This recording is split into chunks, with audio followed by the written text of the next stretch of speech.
Okay, so I'm going to talk about the prophecy, the Antichrist prophecy theory, and my thoughts regarding it being me, but more importantly, the mindset of the resentment that religious faith leaders and their supporting donors had towards themselves and each other, secrecy and denial.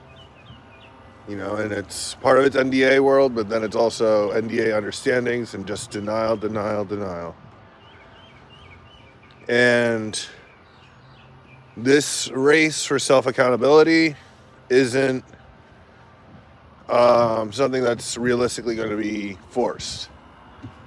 This is for the good of all who are participating, and I pray that curtain pullers regarding vaccine setting-induced attacks, situations, sexual assaults that are encouraged by vaccines, just speak up. An example, regardless of who the targets were.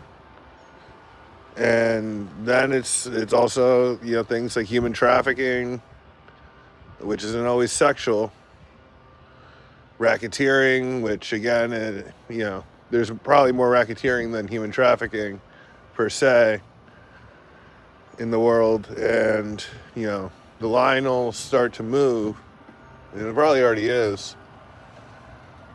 And fear cultivation, whether it's regarding me or the future.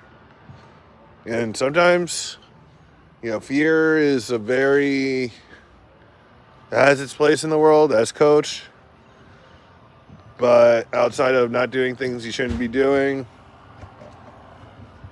the way the world should be, and likely will be closer and closer to, if you don't do things you shouldn't be doing, you're going to be just fine. That's it for now. Baby Robbie, out.